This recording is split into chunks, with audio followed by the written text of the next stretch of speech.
ጥያቄን እንካ፣ ቀንበሬን እንካ፣ ችግሬን እንካ፣ ሸክሜን እንካ ብቻ ሳይሆን እኔንም እንካ ብላ አንተም መውደቅ ያለብህ ኢየሱስ ላይ ነው። እምነት የሆኑ ጉዳዮችን ሰጥቼ እኔ በእግሬ ለብቻ የምቆምበት አይደለም። እኔም ኢየሱስ እጅ ላይ እምወድቅበት ነው። ሁለንተናችን የክርስቶስ ሆነዋል። አሳራፊያችን ኢየሱስ ላይ የወደቅን ምንም ያለ እርሱ ልናደርግ የማንችል ያለ እኔ አንዳች ማድረግ አትችሉም የሚል ቃል አንዳንዱን አርጉት ቢሆን ኖሮ ጉዳችን ነበር። አንዳች ያለ እኔ አንዳች ቅርንጫፋው ከግንዱ የተቆረጠ ቀን ሰብስበው ወስደው ወደ እሳት ይጥሉታል አለ። ቅርንጫፍ ጠቃሚነቱ መጀመሪያ የሚጀምረው ግንዱ ላይ ያለቀ ነው። ከግንዱ የተቆረጠ ቀን አለ ኢየሱስ። በራሴ መኖር እችላለሁ ብሎ ያሰበ ቀን፣ እምነቱን ጥሎ ወደ ስራው የገባ ቀን፣ ያለ ኢየሱስ እኔ እንትን አድርጌ እችላለሁ ያለ ቀን ሰብስበው እሳት ውስጥ ነው የሚጥሉታል። ሊመስል ይችላል። እንዳትታለል የኔ ወንድም፣ የኔ እንደምመጥን ማሰብ የለብኝም። ውለታ ውሎልኝ እችላለሁ ያልክ ቀን ሲጀመር እኮ ነው የሚልህ። ጎናችሁ ያለ ሰው ያለ ኢየሱስ ምንም ማድረግ አትችልም በሉት። ሰው በጌታ በመሆኑ ምክንያት የሚያገኘው እረፍት አለ። ምክንያቱም ጌታችን መድኃኒታችን ኢየሱስ ክርስቶስ የማቴዎስ ወንጌል 11:29 ላይ ነው 11:28 ላይ ማንም ምንድነው እናንተ ሸክማችሁ የከበደ ወደ እኔ ኑ እኔም አሳርፋችኋለሁ ብሏል። ስለዚህ ወደ ኢየሱስ ሸክማችንን ይዘን መተናል። ሸክማችንን ተቀብሎናል። ኦሬዲ ረፍት ውስጥ ገብተናል። ይሄ ሳልቬሽን ረፍት ነው እና ከዚህ በኋላ ደግሞ ይሄው በዚህ ረፍት ውስጥ እየኖርን ነው። ለዘላለም ደግሞ የተጠበቀ በጣም ክቡርና ታላቅ የሆነ በሰጪው በእግዚአብሔር ተስፋ የተደረገ ረፍት ደግሞ ከፊታችን ቀርቶልናል። ለእግዚአብሔር ሕዝብ የቀረ የሰንበት ረፍት ከፊት አለ ይላል። በጣም እደሰታለሁ። አርፌያለሁ። እኔ በእውነት አርፌያለሁ። ደግሞ ሌላ ረፍት አለ ብሎኛል መጽሐፍ እና ይሄኛው አሁን ያረፍነው ረፍት የሆነ ቦታ ወስዶ አይደለም ያሳረፈን፣ የውስጥ ረፍት ነው። ስፒሪቹዋል ነው። መንፈሳችን ውስጣችን ያረፈው። በእርግጥ ደጋግመን እናገር እንደነበረው አባቶቻችን ያረፉት የሆነ ቦታ የሆነ ከተማ ወስዷቸው ነው። ከግብጽ ባርነት አውጥቶ ከናን የሚባል አገር ወስዶን ያሳረፋቸው። ስለዚህ ሎኬሽን ነበረው፣ ላንድ ነበር፣ የሆነ የተወሰነ ሚድል ኢስት አካባቢ ያለ መሬት ነበር። አሁን እግዚአብሔር ከአዲስ አበባ ነቅሎ የሆነ ሀገር ወስዶ አያሳረፈም። የምትሄድበትም ሀገር የተበጠበጠ ነው። እረፍት ውስጥህ ነው። እስቲ አሜን በሉ። በክርስቶስ ኢየሱስ በመንፈስ ቅዱስ የተሰጠን ስጦታ ነው። ስለዚህ ኢንዋርድ ነው፣ ስፒሪቹዋል ነው። እያወራን ያለነው መንፈሳዊ እረፍት ነው። ጎናችሁ ያለውን ሰው አርፈሃል ወይ በሉት።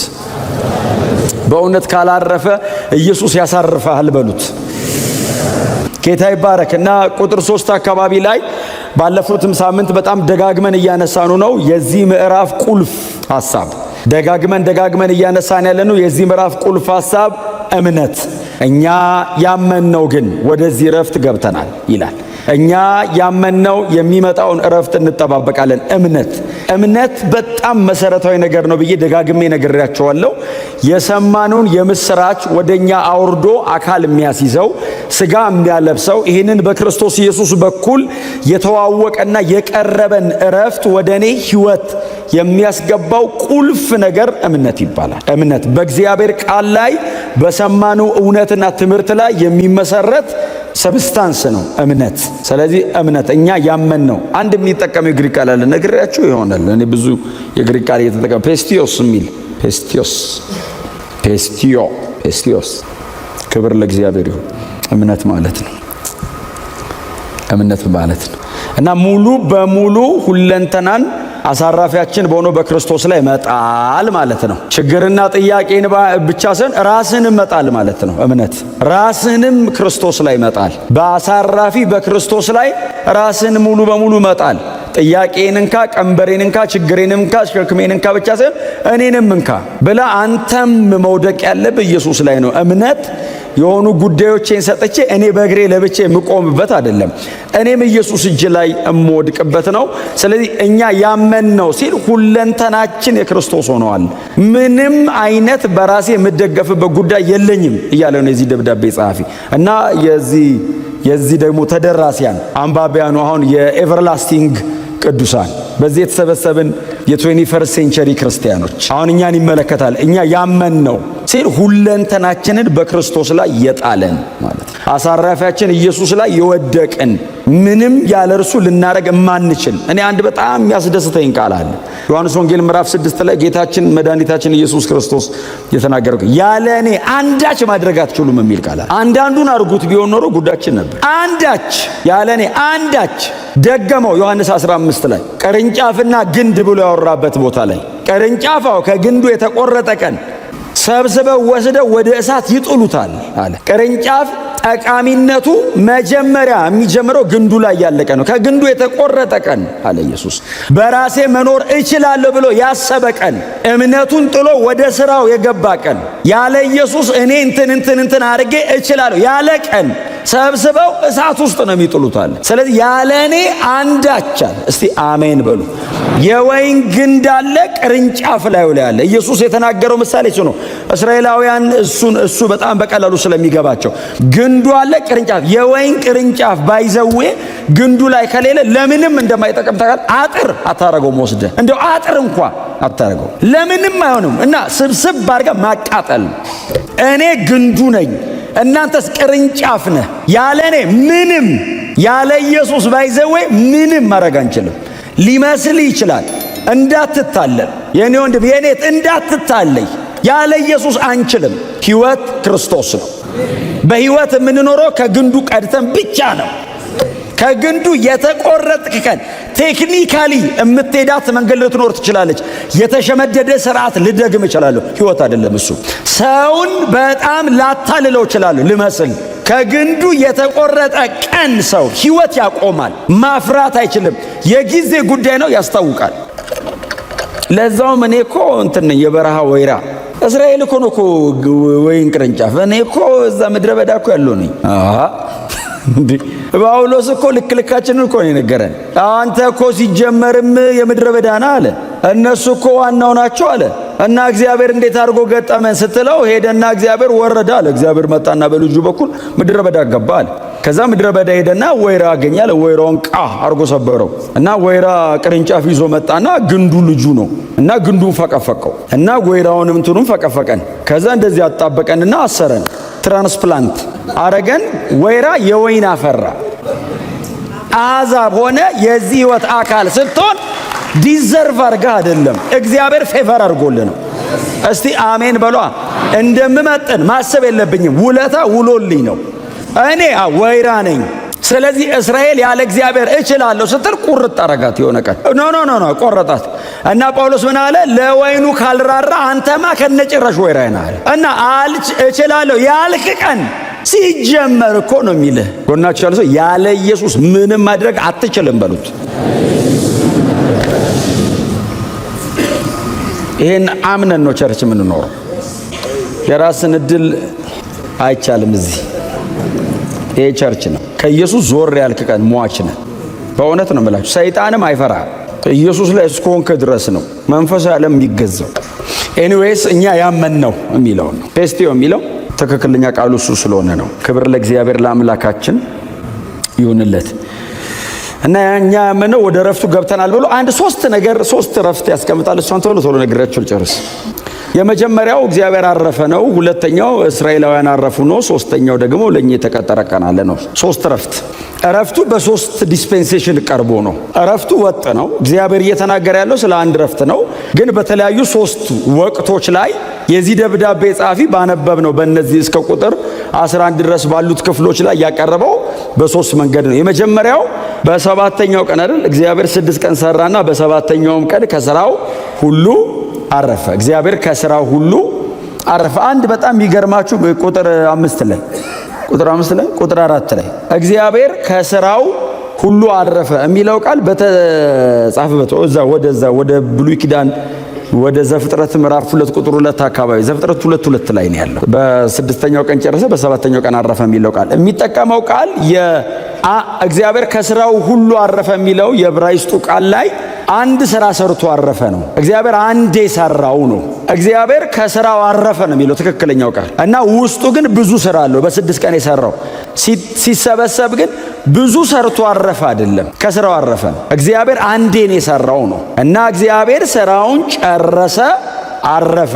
አንዱ በአንድ ቦታ አይደል ያለው። አሁን የዚህ ደብዳቤ ጸሐፊ እኛን እኮ ዘፍጥረት ምዕራፍ 2 ቁጥር 2 ምንለው አሁን የዕብራውያኑ ጸሐፊ ኤንሸንት የሆነ ማኑስክሪፕት ሜንሽን እያደረገ ነው።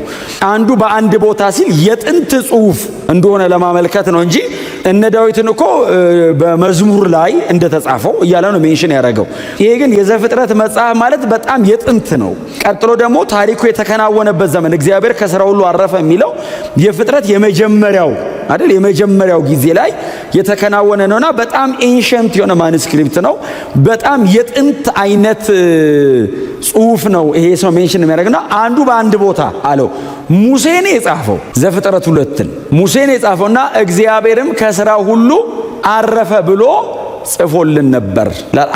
አንዳንድ ሙሴ እነዚህኑ ቃላቶች ያስገባበት ቦታ ለምሳሌ ዘጸአት ላይ እንሂድና ክብር ለእግዚአብሔር ይሁን። ይህንኑ ቃል ሙሴ ያስቀምጠዋል። እግዚአብሔር ሰማይንና ምድርን ባህርንና በውስጡ ያሉትን ሁሉ በ6 ቀን ፈጥሮ በሰባተኛው ቀን አርፏልና፣ ስለዚህ እግዚአብሔር የሰንበትን ቀን ባረከው ቀደሰው።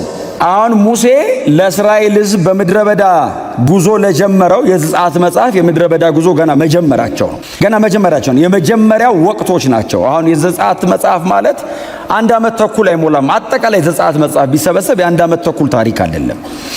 በጣም ብዙ ተአምር እግዚአብሔር ስለሰራበት እንጂ 1 ዓመት ተኩል እንኳን አይሞላም። የእስራኤል የ40 ዓመት ጉዞ 38 ዓመት ተኩሉ በሙሉ የዘሁልቅ መጽሐፍ ነው። ስለዚህ ዘሌዋውያንን፣ ዘዳግምን፣ ዘጸአትን ሰብስባችሁ 3ቱ መጽሐፍ ነው 1 ዓመት ተኩል ባይዘው። ስለዚህ ገና የወራት ዕድሜ ላይ ነው ያሉት እና ገና መውጣታቸው ነው። ወደ ከነዓን እየተጓዙ ያለ እግዚአብሔር በባሪያው በሙሴ በኩል ለሕዝበ እስራኤል የሚያስተዋውቀው የሰንበት ረፍት አለ አላቸው። እግዚአብሔር በ6 ቀን ሰማያትን ምድርንና ባህርን በውስጡ ያሉትን በሙሉ ፈጠረ። በ6 ቀን ውስጥ እግዚአብሔር ይህንን አድርጎ በሰባተኛውም ቀን አረፈ ብሎ ባረፈበት በሰባተኛው ቀን የሰንበት ረፍት ብሎ ቀኑን ቀደሰው። ስለዚህ ከፊት ለፊታችሁ የተዘጋጀ ረፍት አለ። ጀምራችሁታል መንገዱን። ከምድረ በዳ አሁን እየተጓዛችሁ ነው። እግዚአብሔር ያዘጋጀላችሁ የረፍት ዘመን ከፊት አለ። ክብር ለኢየሱስ ይሁን። እዚሁ ዘጸአት መጽሐፍ ላይ አንድ ክፍል አንብብላችሁ 31:17 ላይ ምን ይላል መሰለህ? አንብብላችሁ በእኔና በእስራኤላውያን መካከል ለዘላለም ምልክት ይሆናል፣ ምክንያቱም እግዚአብሔር ሰማይንና ምድርን በ6 ቀን ሰርቶ በሰባተኛው ቀን ከሥራ ታቅቦ አርፏልና።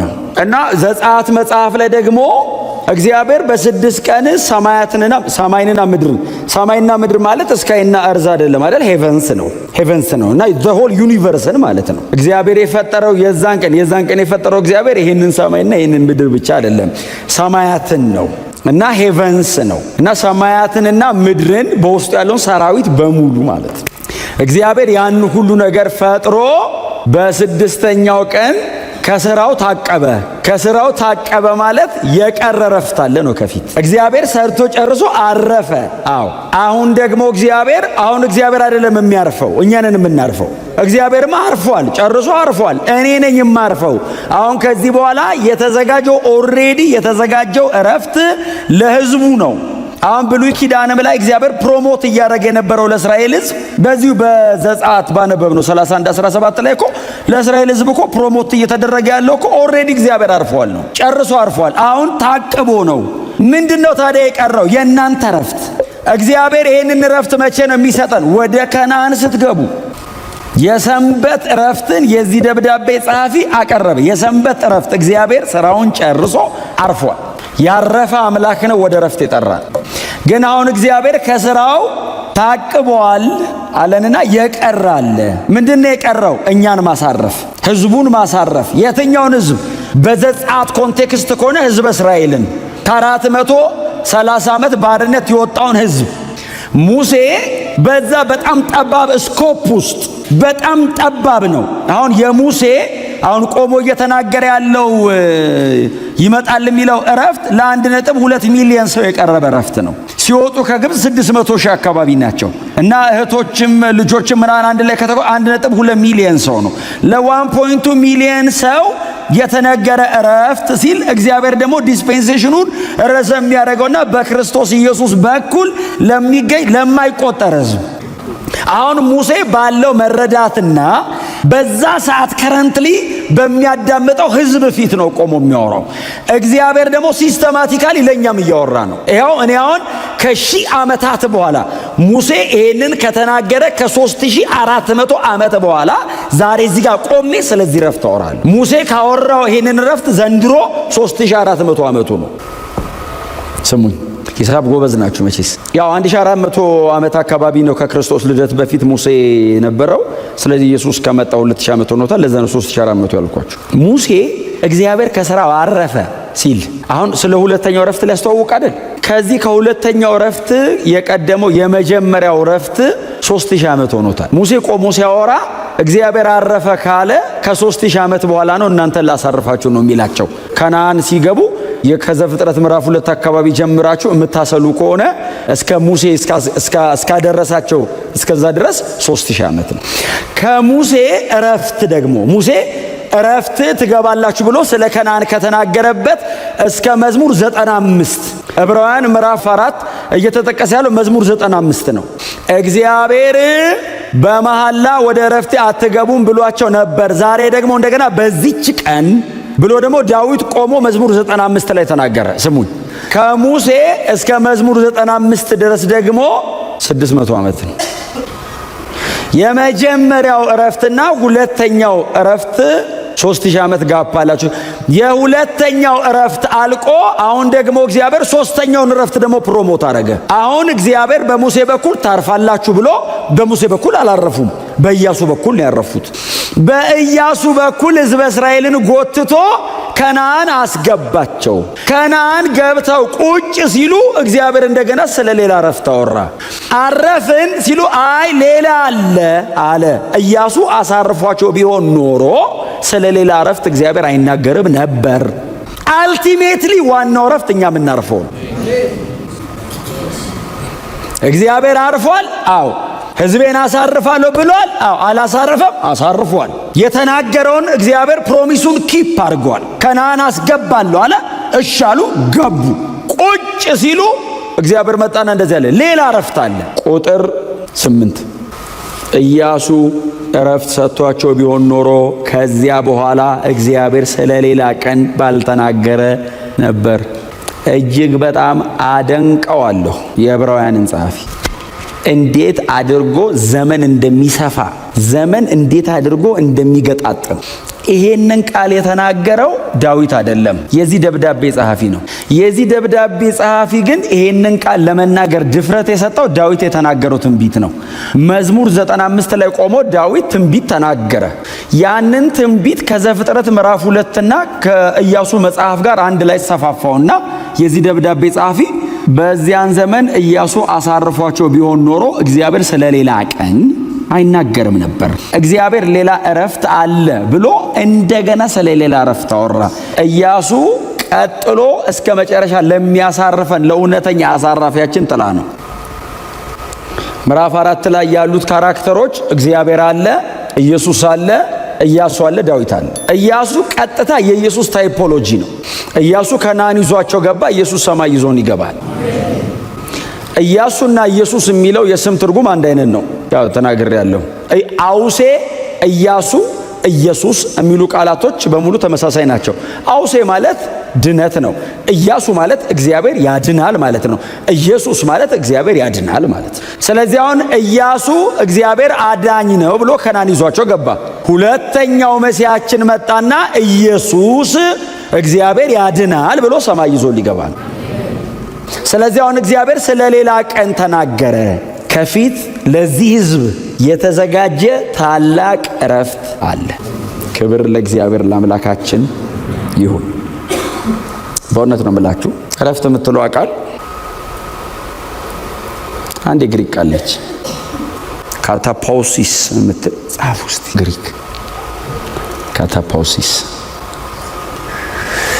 እረፍት ማለት ስራ መፍታት አይደለም፣ እርካታ ነው። አምልኮ፣ ጊዜ የማይመርጥ አምልኮ አይደል? የነ ዳንኤል አይነት ሁል ጊዜ የምታመልከው አምላክ አይደል ያለው? አንኮንዲሽናል ወርሺፕ። አዋጅ ወጥቶም ሳይወጣም ቤተ መንግስት ቁጭ ብለም አንበሳ ጉድጓድ ተጠለም ሁሌ ታመልከዋለህ። ሊያድንህ ችሏልን? አሁን እውነተኛ እረፍት እሱ ነው አይደል? ስራ መተው አይደለም። አምልኮ አልቲሜትሊ በእግዚአብሔር ፊት ይሆናል። አምልኮአችን እግዚአብሔር ነው። ፊት ለፊት ታየዋለህ። እንዴት ነው የሚያደርገን ራሱ? እዛ እኮ ምን መሰለህ አሁን አይደክምህም እዛ። ምክንያቱም አይበሰብስም፣ አያረጅም፣ አይደክመውም አካሉ። አይርብህም። ምሳ እንብላ ተባብላ አትሄድም። ረሃብ አያውቅም። ሌሊት የለም። ሁልጊዜ በእግዚአብሔር ፊት ነን። ስራ እናቆማለን ሳይሆን ፈጽመን እንረካለን። ሬስት እሱ ነው። ስራ መፍታት እንደውም በጣም መጥፎ ነው። እረፍት አይደለም ስራ መፍታት። ለዛ ነው እግዚአብሔር ከስራው ታቀበ ይልና አሁን እግዚአብሔር ስራ አቆመ ወይ? አላቆመም። እግዚአብሔር አንድ ጥቅስ ላስነብባችሁ ዮሐንስ ወንጌል ላይ 5:17 ላይ አባቴ እስከ ዛሬ ይሰራል እኔም እሰራለሁ። አባቴ እስከ ዛሬ ይሰራል አይደል? እኔም እሰራለሁ። እግዚአብሔር ከስራው ታቅቧል። በ6 ቀን የጨረሰው ነው ክሪኤሽን። አሁን እግዚአብሔር ምን እየሰራ ነው? ሪዴምሽን፣ የመዋጀትን የቤዛነትን ስራ በልጁ በኩል እግዚአብሔር እየሰራ ነው። አባቴ እኔን የላከኝ የመዋጀት ስራ ገና አላለቀም። የመቤዠት ስራ ገና አላለቀም። እናንተን የራሱ የማድረግ ስራ አላለቀም። እና አባቴ እኔን ልኮ በእኔ እጅ እየሰራ ነው። እኔን ልኮ በእኔ በዚህ መኖር እየሰራ ነው። እናንተን የራሱ ለማድረግ እኔ ልኮኛል። እና አባቴ እስከ ዛሬ እግዚአብሔር ስራ አላቆመም አለ ኢየሱስ። እስከ ዛሬ ይሰራል። ታዲያ የዘፍጥረቱ ምንድን ነው? የክሪኤሽን ስራ። አንፈጥርም፣ ጨርሷል ፈጥሮ። የምን ስራ ነው ኢየሱስ እየሰራ የነበረው? አልጨረስኩም ያለው ምንድን ነው? የመዋጀት ስራ፣ የቤዛነት ስራ፣ ሪዴምሽን። አባቴ እስከ ዛሬ እየሰራ ነው። ምን እያደረገ? ሰው የማዳን ስራ ላይ ነው አብ። እና እኔም ልጁ አብሬው እሰራለሁ። ከዛ ዮሐንስ 9 ላይ የዕውሩን አይን ያበራበት ትዝ ይላችኋል። ከተፈጠረ ጀምሮ አይን የሌለውን ሰውዬ ያበራበት እዛ ዘፍጥረት 2 ላይ እሱ እንደሰራ ለማሳየት ነው አይደል? ምልክት እንትፍ ብሎ እዚህ እንደውም ብዙ ጊዜ ሰብኬዋለሁ። እንትፍ ጭቃ ቦካ አድርጎ አይን የሌለው ሰውዬ ነው አይደል? ብዙ ጊዜ ተነጋግረናል። አይን የለውም ነው አይደል? አሁን የጠፋ አይደለም፣ ያበራው የሌለ ነው፣ የፈጠረው ነው አይደል? አሁን አይን ማስቀመጫው ነው ያለው እንጂ አይን የለውም። የዮሐንስ ወንጌል ምዕራፍ 9 ትክክለኛ ሐሳብ እሱ ነው። አይን የለውም ሰውየው። እና ኢየሱስ ሜንቴን አይደለም ያደረገው፣ ክሬኤት ነው ያደረገው። እንትፍ ብሎ ምክንያቱም እንደ ሌላ ዕውር አብርቶ ያውቅም እንዴ? ብራ እኮ ነው የሚለው ሌላ ዕውር ካየ። ይሄኛውንስ ጭቃ ነው ያቦካው። ለምንድን ነው? እየፈጠረ ነው። እና ቀን ሳለ የላከኝን ስራ። ስለዚህ ስቲል አብ ስራ ላይ ነው። የላከኝን ስራ ብሎ ልኮኝ ነው። የላከኝን ስራ ልሰራ ይገባኛል አለና ማንም ሊሰራ የማይችልባት ሌሊት ጊዜ ነው አይደል የቀጠረው? እኔ አሁን ስራ ላይ ነኝ። እግዚአብሔር ወልድ ነው ኢየሱስ። የመፍጠር ስራ ላይ ከአብና ከመንፈስ ቅዱስ ጋር አብሮ ነው የፈጠረው። እንደውም እግዚአብሔር ዓለማትን በልጁ ነው የፈጠረው። ክሪኤሽን ላይ አክቲቭ እንደውም የነበረው ክራይስት ነው። ሆሊ ስፒሪት ደግሞ የተፈጠረው ነገር ለማስተካከል የእግዚአብሔር መንፈስ በኋላ ሰፎ ነበር የሚለው ዲፎርምድ የነበረው ነገር ቦታ ለማስያዝ ደግሞ መንፈስ ቅዱስ አክቲቭ ነበር። ዓለማት ግን የተፈጠሩት በክርስቶስ ነው አይደል? ዮሐንስ ወንጌል ምዕራፍ 1 ቁጥር 3፣ ቆላስይስ ምዕራፍ 1 ቁጥር 15፣ ዕብራውያን ምዕራፍ 1 ቁጥር 2። ስለዚህ እስቲል ግን ኢየሱስ ምን አለ? ቀን ሳለ የላከኝን ስራ ልሰራ ይገባኛል። እንደውም ልንሰራ ይገባናል ነው የሚለው ቃሉ። ምን ማለት ነው? ስራው ላይ ኑ ግቡ አለ። እንውስጥ ተሳተፉ። አይን ማለት ነው። እንውስጥ አብረን እንስራ። እረፍቱ ሳቲስፋክሽን ነው። እግዚአብሔር እስቲል እየሰራ ምንድነው የሚሰራው? የማዳን ስራ፣ የቤዛነት ስራ። በክርስቶስ ኢየሱስ በኩል የሚመሰረተው መንግስት አለ። ወደዛኝ ለማስገባት ስራ ላይ ነው። አባቴ ይሰራል አለ። እስከ መቼ? እስከ ዛሬ እየሰራ ነው አለ ኢየሱስ። ኢየሱስ ያለበት ቃል አሁን ነው። እስካሁን ድረስ አባቴ እየሰራ ነው። እኔስ ስራ ላይ ነኝ ከአባቴ ጋር። ክራይስት ክሮስ ላይ ነው አይደል ተፈጸመ ያለው። አሁንስ ደሙን ይዞ በአባቱ ፊት አለ። ምን እያደረገ? ስለኛ እየታየ ጠበቃ ነው። ስቲል ጠበቃ ነው። እኛ ስናርፍ ነው የሚያርፈው። እስቲ አሜን በሏ። እኛን ሰብስቦ የወሰደ ቀን ያልቃል። የማይቆጠር ሕዝብ ከምድር ወደ ሰማይ ዘጸአት ሲያደርግለት ደሙን ይዞ ገብቶ ስለኛ ደግሞ እየታየ ነው። የጥብቅና ስራ ደግሞ እየሰራ ነው። ለኛ እየማለደ ነው። ለኛ ኢየሱስ ይማልድልናል። ደሙን ይዞ ስለኔ እየታየ ነው። በደሙ ስለኔ ይቃትታል። በአባቱ ፊት ያቀርባል፣ ያሳያል። ከዛስ የመጨረሻው ሶስተኛው የቀረበው የኛ ረፍት ነው። የቀረ የተረፈ የሰንበት ረፍት ለእግዚአብሔር ሕዝብ ከፊት አለ። ሙሉ በሙሉ እናርፋለን። ቁጥር 9 እና 10 የሚያወራው እሱ ነው። ቁጥር 9 እና 10 የሚያወራው እሱ ነው። ትክክለኛውን አሁን ምንድነው የሰንበት ረፍት? ቁጥር 9 ላይ ቀጥታ የሚጠቀመው ቃል ካታፖሲስ የሚል ቃል። ይሄ ቅድም ያልኳችሁ እረፍት የሚለው እግዚአብሔር ከሥራ ሁሉ እንዳረፈ ወደ እግዚአብሔር የሚመጣ ከሥራ ሁሉ ያርፋል። ከዚህ ዓለም ሙሉ በሙሉ ወደ ጌታ የምንሄድበትን ያንን የተከበረ ቀን የሚያወራ ቃል ነው። እግዚአብሔር ተስፋ ገብቶልናል፣ ቃል ገብቶልናል። ሙሉ በሙሉ ወደዚህ ዕረፍት ውስጥ ያስገባናል። እስከዛ ድረስስ ሮሜ 8 የሰውነትን ቤዛ እስክናገኝ ድረስ እንቃትታለን። ይቃትታል። ስጋ ቤዛነትን እስኪያገኝ ድረስ ይቃትታል። ጌታ ኢየሱስ ክርስቶስ ተመልሶ መጥቶ ለዘላለም በእግዚአብሔር ዙፋን ፊት እስኪያቀርበው ድረስ ስጋ እየቃተተ ነው። ይቃትታል።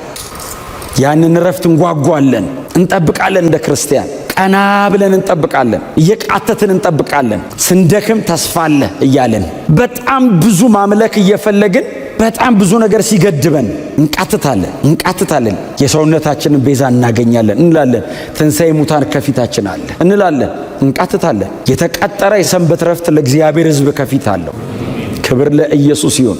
አይዟችሁ። በእውነት በብዙ አይነት ውጣ ውረድ ውስጥ ብታልፉ ትክክል ነው። ኮራፕትድ የሆነ አጋንንት የሚገዛበት ዓለም ላይ ነው ያለ ነው። በጣም ኃጢአተኛ የሚፈጥንበት ዓለም ላይ ነው ያለ ነው። ሲስተሙ በሙሉ ለአመጽ የሚሰራበት ዓለም ላይ ነው ያለ ነው። ዓለሙ ሁሉ በክፉ እንደተያዘ እናውቃለን። በክፋት አይደለም፣ በክፉ ሲስተሙን ገቨርን የሚያደርግ የሚመራ ሌላ አለቃ አለ ከጀርባ። ገዢ መንፈስ አለ። አገሪቱ በሙሉ ክርስቲያን ብትሆን ባይዘዌ ገዢው መንፈስ አለ፣ ስቲል ኤግዚስት አድርጓል። የክርስቶስ ተቃዋሚ በዓለም ላይ እየሰራ እንደሆነ እናውቃለን ይላል። ታዲያ ከዚህ እስክንወጣ እንቃትታለን። በጽድቅ እየኖርን እንቃትታለን። ተስፋ እያደረግን እንቃትታለን። ይመጣል አንድ ቀን እጠብቀዋለሁ፣ እርሱ እውነተኛ ነው። እንቃትታለን። እግዚአብሔር ያዘጋጀልን ከፊት ፈጽሞ እሱ ባረፈበት ሊያሳርፈን የሰንበት ዕረፍት ከፊታል። ለእግዚአብሔር ሕዝብ ኢየሱስ ሰርቶ ጨርሷል። እኛንን እየተጠበቅን ያለ ነው። ሰርቶ ጨርሷል፣ ተፈጸመ አለ። አሁንስ እኛን ሙሉ በሙሉ ሰብስቦ ለመውሰድ በአባቱ ፊት የጨረሰውን ሥራ አቅርቧል። ሁሉ ላስገዛለት እሱ ደግሞ ተገዛ የሚል ቃል አንባቻል። አንደኛ ቆሮንቶስ 15 ላይ ፈንክሽናሊ ሰቦርዲኔት አረገ ማለት ነው። በአብና በወልድ መካከል ያለ መበላለጥ አይደለም እየተወራ ያለው፣ በምግባር ተገዛ ማለት ነው። ፈንክሽናል ነው። ስራዬን ጨርሻለሁ ብሎ አባቱን የላከውን ስራ ጨርሶ አባቱ ፊት አቀረበ። አባቱ ደግሞ ሁሉን ከእግሩ በታች ያስገዛለት። ምን ማለት ነው? ደምህ ብዙዎችን ይዋጃል። እንደዚህ ሲሰበክላቸው እንደዋዛ አሜን ያሉትን ይዋጃቸዋል። አየህ፣ ኢየሱስ ጨርሶ አቀረበ። አባት ተቀበለው፣ ልጁን ተቀበለው። ስራህን ጨርሰሃል አለው። አሁንስ በምድር ላይ ላሉ ለነሱ ደግሞ በፊት እቀርባለሁ አለ፣ እታያለሁ። ደሙን ይዞ ኢየሱስ በፊት አለ። ለምን? ለእኔ፣ ለአንተ፣ ለአንቺ። አትታገል የኔ ወንድም። በራስህ ለመጽደቅ ሰርተህ ለማምለጥ አትሞክር። በክርስቶስ ኢየሱስ በኩል እግዚአብሔር ያስተዋወቀው ያቀረበው ዘላለማዊ ዕረፍት አለ። ና ወደዚህ ዕረፍት ጀምረው። ምድር ላይ እግዚአብሔር አቅርቦታል፣ መርቆ ከፍቶታል፣ ተጠብቆልሃል። ከፊት እግዚአብሔር ለዘላለም ያሳርፈሃል። አትሰቃይ። በጌታ ሆናችሁ በጣም ብዙ መንገድ ያንገላታችሁ ቅዱሳን ጥቂት ጊዜ ነው የቀረን። ኢየሱስ ይመጣል፣ እንሄዳለን። በጣም ጥቂት ጊዜ ነው የቀረን። በእውነት ነው የምላችሁ። እርስ በርሳችሁ በዚህ ቃል ተጽናኑ ነው የሚለው መጽሐፍ ቅዱስ። እርስ በርሳችሁ በዚህ ቃል ተጽናኑ። ጎናችሁ እርሱ ንኩት። ኢየሱስ ይመለሳል፣ እንሄዳለን በሉት። በደም ንገሩት። እዚህ ምድር ቋሚ አይደለም፣ ሕያጅነ በሉት። ሕያጅነ። የፈለገ መከራ ሊበዛ ይችላል፣ ምንም ነገር ሊመጣ ይችላል። ኢየሱስ እስኪመጣ በጽድቅ እንቆማለን፣ እንጠብቀዋለን። ይመለሳል ኢየሱስ። ተስፋ አለ ተስፋ። በፍጹም የተጠበቀ ዕረፍት ከፊት ብቻ አይደለም፣ ውስጥ ያርፈዋል። በጌታ ነኝ፣ መንፈስ ቅዱስ በእኔ አለ። ኢየሱስ ክርስቶስ በእናንተ ውስጥ የክብር ተስፋ ሆኖ ተቀምጧል። ወንድሞቼና እህቶቼ በጌታ የሆናችሁ እናንተ በፍጹም እድል እንዳሰጡ አጠገብ ያለ ሰው ሲያመልጥ እድል እንዳሰጠው መጣሁ ሂድ በሉት። መሬትም ላይ ቢሆን ትደርስበታለህ። ጊዜ ነው። እሱ በአቋራጭ ያገኘውን አንተ በጽድቅ ጠበቀህ ታገኘዋለህ፣ ከክብር ጋር ይጻጸት የሌለበት። እስቲ አሜን በሏ። ታገኙታላችሁ። መሬት ላይ ባታገኘውስ ሰማይ የተጠበቀ በገንዘብ የማይገዛ በምንም ነገር ሊገኝ የማይችል የተጠበቀ ዕረፍት አለ። በማመኔ ምክንያት እግዚአብሔር ለእኔ ያዘጋጀው ዕረፍት ከፊት አለ። ይሄ ሁሉ ሕዝብ እግዚአብሔር ለዚህ ዕረፍት ጠብቆታል። እንግዳ ሆናችሁ ምናልባት እኛ መካከል ያላችሁ ወንድሞች እናቶች ካላችሁ ለእናንተ ዛሬ በእውነት የምነግራችሁ የመጨረሻ የምስራች ከፊት ዕረፍት አለ። ኢየሱስ ዛሬ ማታ ሊመጣ ይችላል። ብራዘር ፓስፖርት ላይ ቪዛው በክርስቶስ ማመን ነው። አይ ሰማይ ስትሄድ መንፈስ ቅዱስ ቼክ ያደርጋል። ምን አለ ሲል ለቤዛ ቀን ታትሟል ከተባልክ ትገባለህ።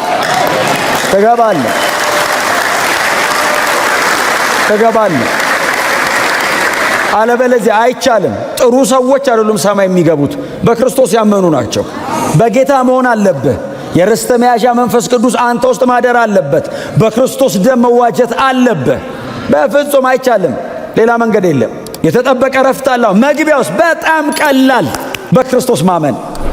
ያመንነው እኛ እንገባለን። ኢየሱስ ዛሬ ማታ ቢመጣ ሰማይ ቀጥታ ነው የምንሄደው። በደንብ አሜን በሉ። በደንብ ቀጥታ። ሃሌሉያ! ኢየሱስ ጌታ ነው። በቃ መሬትን ትተናት እንሄዳለን። ደሞ ለመሬት 6000 ዓመት እኮ አረጀች፣ ሰለቻት እኮ መሬት ራሱ። እኛ አልሄድ ብለን እኮ እንጂ ውሃው ወደ ከተማ ይደፋል እኮ። ሱናሚው፣ ሄሪኬን ስም ይሰጡታል። የመጨረሻው ዘመን ምልክት ብሎ ኢየሱስ ቀድሞ ነግሮናል። እኛ ስም እናወጣለን። ጦርነቱ ወንድም በወንድሙ ላይ ያለው አልቋል እኮ። ምልክቱን ኢየሱስ የዛሬ 2000 ዓመት የነገረን። ብራዘር ገባበል ማቴዎስ 24 አንብብ። ማቴዎስ 24ን ካነበብክ ባይዘው በእውነት ነው የምልህ ወገብን ታጥቀ ነው ቁጭ የምትለው። ሱትላቀት ያለ ፒጃማ ሁሉ አለብስም ቢመጣስ በእውነት መፍታታት ነው የሚከለክል። ስትር ያለ ክርስቲያን የሚያደርገ ለምን ልመጣ ስል እንዲሆናል በሙሉ ባይዘወይ የቀረ የለም። ሰርፕራይዝ አትሁኑ። ኢየሱስ የዛሬ 2000 ዓመት ይነገረን እና ድንገት ነው የምመጣው። ለምንድን ነው የምትመጣው? ላሳርፍ፣ በእኔ የሆኑትን በሙሉ ሰብስቤ ይዤ አለ።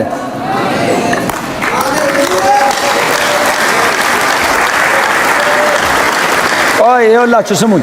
ቆይ ሰው መርጣለሁ ማማንን ነው የምትወስዱት? ያመነ በሙሉ ማማን ነው የሚያምነው። ጥሪ የቀረበለት በሙሉ ማመን ይችላል። እግዚአብሔር ለተወሰኑ ሰዎች አይደለም ሰማይን ያዘጋጀው፣ ለሰው ልጅ በሙሉ ነው። ታዲያ ከኔ ምን ይጠበቅ? ማመን በክርስቶስ ኢየሱስ ማመን። ኢየሱስ ክርስቶስ ብቻ ያድናል። በእውነት ነው የምላችሁ፣ ኢየሱስ ይመጣል። ይሄ እረፍት አሁን ሰማይን በጣም ማረፊያ የሚያደርገው ባይዘው መሬት ስላልሆነ ሰማይ ስለሆነ አይደለም፣ እግዚአብሔር ስላለ ነው። አለ እግዚአብሔር እዚህ ሆነ ያረፍከው ለምንድን ነው? እግዚአብሔር እኮ ውስጥ እኮ ስላለ ነው። የምንጠብቀው ሌላ እረፍት ብቻ አትበሉ። እረፉ፣ መሬት ላይ እረፉ፣ ኤክስፔሪየንስ አድርጉት። ኢየሱስ ዛሬ ማታ ወደ እናንተ ቤት፣ ዛሬ ማታ ወደ ጓዳ፣ ዛሬ ማታ ወደ ቢዝነሳችሁ፣ ወደ ግልዮታችሁ ይግባ። ና በለው፣ ይምጣ፣ አስገባው። ኤክስፔሪየንስ አድርገን ሰላም፣ ኤክስፔሪየንስ አድርገን እረፍት። ሰማይስ አልቲሜት ነው። አልቲሜት የሰማይ ማብራሪያ የለው። እኔ አንድ በጣም ወደው ቃል አለ። አሁን የእግዚአብሔር ልጆች ነን ብሎ ወደፊትስ ምን እንደምንሆን አይታወቅም የሚል ቃል። እርሱ ሲገለጥ እናየዋለን ይላል፣ እርሱንም ራሱን እንመስለዋለን ይላል። እሱ ምንም ማብራሪያ ራሱ ዮሐንስ ራሱ አላገኘም እንኳን እኛ። መሬት ግን ጀምሯት። ኢየሱስ ዛሬ ማታ ና ቤቴ ና ኤክስፔሪየንስ ላርግ። በጌታ መሆን ልዩነቱ እሱ ነው። በጌታ ካልሆነ ሰውዬ የምትለየው በዚህ ነው። ኢየሱስ እኔ ውስጣል እና ተዛራፍ እኖራለሁ፣ በእርሱ እወድቃለሁ፣ እደገፋለሁ፣ እተኛለሁ፣ አንቀላፋለሁ፣ እግዚአብሔር ይደግፈኛል፣ እነሳለሁ። ብሉይ ኪዳን ሆነው እስር ቤት አልከለከለ። የአንበሳ ጉድጓድ ማረፍ አልከለከለውም ዳንኤልን። አንበሳ ጉድጓድ ውስጥ ተኛ እኮ ሰውዬው። ለጥ አንተ አንበሳ መሃል ማሰብ አልችልም። አንበሳ መሃል ለጥ። ጠዋት ዳሪዮስን የቀሰቀሰው ባይዘ ከእንቅልፉ ለማለዳ ጸሎት የቀሰቀሰው ቤተ መንግስት ሰውዬው አልተኛም። ይሄ አንበሳ ጉድጓድ መሃል ለጥ ብሏል። የሕያው አምላክ አገልጋይ ዳንኤል ሲሉ አቤት! ይሄ ነው እረፍት። አይበሉኝም ብሎ እንዳይመስልህ፣ ቢበሉትም አርፎ ነው። 3 እጥፍ እሳት ሲያነዱባቸው ክው አላሉ። ያድነናል። ባያድነንም ስፒሪቹዋል ነው አየረፍቱ። ባያድነንም እኔን ይሄ እሳት ቢበላኝ ከረፍት አይከለክለኝም አሉት። ክብር ለእግዚአብሔር ለአምላካችን ይሁን። ጌታ ኢየሱስ ዛሬ ማታ ወደ እናንተ ቤት ሰተት ብሎ ይግባ፣ እየተራመደ ይግባ። በእውነት